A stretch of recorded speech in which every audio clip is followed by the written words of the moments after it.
GoPro Hero looks exactly the same as the Hero 6 Black, so there's really no change in any dimensions. It weighs around 117 grams just like the others and is fully compatible with all GoPro mounts. In the box, you get a plastic housing that lets you use the GoPro on any compatible accessories. You get 2 adhesive mounts, a Type-C charging cable, and the default snap-on stand. There is no micro SD card in the box, so this is something you'll have to purchase separately. Now the good thing about the Hero is that it's waterproof up to 10 meters, so you don't really need to invest in a separate housing for that. It's built really well and the rubber coating is top-notch. There are 3 LEDs and 3 microphones placed around the camera, and you also get a status screen in the front and a touchscreen display at the back. The rear display is bright enough for viewing under direct sunlight, however, the interface doesn't feel as responsive as it does in the Hero 6 Black. There's this lag that's present when you're moving across menus, which is a little annoying. Now the GoPro Hero features a 10 megapixel sensor that can shoot at a maximum resolution of 1080p at 60 fps and is capable of 10 fps burst shooting. There is a 1440p option too, but this is essentially a 4:3 aspect ratio, which isn't particularly useful.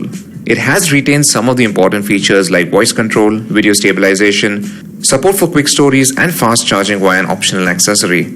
At the same time, it also ditches some features like the inbuilt GPS in order to keep the costs down. Now many advanced features like ProTune, RAW photo and audio capture have been removed. You still get all the standard modes like video, photo, burst, time-lapse video and time-lapse photo, but the resolutions and frame rates that you can play around with have been reduced extensively. For instance, in video mode, your only option is essentially 1080p at either 60 or 30 fps. Now for photo mode, you can enable WDR or wide dynamic range, which is essentially HDR.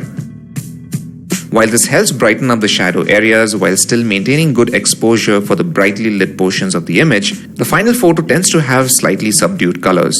Level of detail is decent for an action camera, just as long as you don't go around cropping the image too much.